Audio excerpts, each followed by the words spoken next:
All right, guys, I've seen a lot of posts about touch-up paint and all that stuff, so I'm going to help you guys out and show you how to properly do it. But you got to have the right equipment, and you got to have a little bit of patience. So I went and picked up some single-stage touch-up paint from a local paint shop. This is Omni, which is the lower end of PPG. Still good stuff, but it's pretty good match. But you know, it's a 22 model, so it's got a little paint fade in comparison to new. So go pick you up some of this single stage. That's all you need. And you got to pick you up a container of these. Now these are like, crap, I should have one ready. These are little dab pins, and you just dab into the paint, and you just come on top of the thing, on top of the paint chip, and you just dab it on top, dab it on top. Now, I did these yesterday. They've been sitting for the past 24 hours so it can cure all the way out. I cleaned the surface really good. I hit it with some alcohol. If you don't have wax and grease remover, just go through there and clean it really good. And then you just dab, dab. Sometimes on bigger chips, you've got to dab it, come back an hour later, dab it again because you want to build it up. So what we're going to do now is we're going to take this tool here. I bought this off I bought it from a paint supplier. This was about $175. Of course, that was 10 years ago, 15 years ago, so it's probably like $5,000 now. But anyway, it's a little orbital handheld polisher, and it comes with, crap, hang on. All right, it doesn't come with, you have to buy these little sandpaper discs. They're 1-inch discs. I got these off of eBay. I bought like a big stack of them several years ago, so I still have a bunch of these left over. But you just peel these off and stick them to the end of this, and you hook that up to the air compressor, and you just give it a little buzz. Not a lot of pressure, just a little buzz back and forth. I can't do this looking through the camera, so hang on.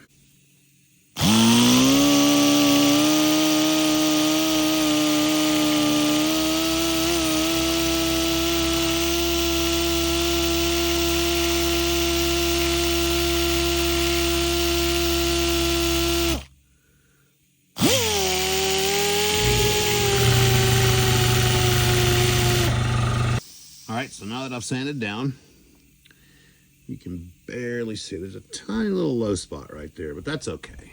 That's okay, because there's rock chips and everything on there it's way worse than this, and you're not even going to mess with those. So by the time we get done with this, you won't even see that. So now we've hit that with 1500, and we're going to switch to 3000. Now this is a Snap-on kit, but you can pick it up from Harbor Freight, one very similar to it for way cheaper. This was $5 billion, but that's what you use. 3000 grit, soft pad 3000, and we go over the top of that.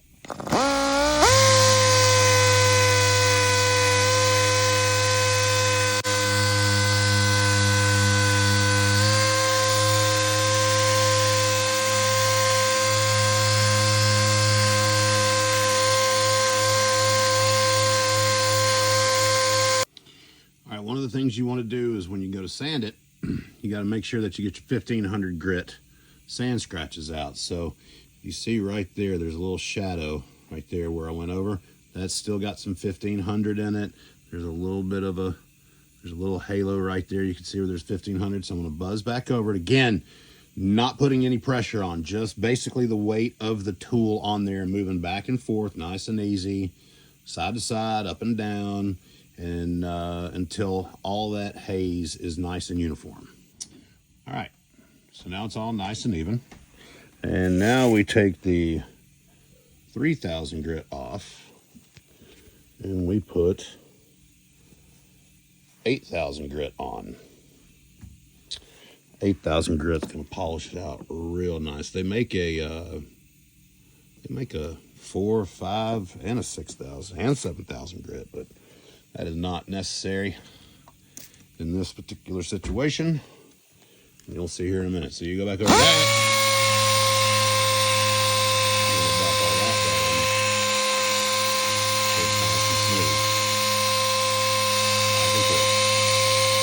it's a whole lot lighter.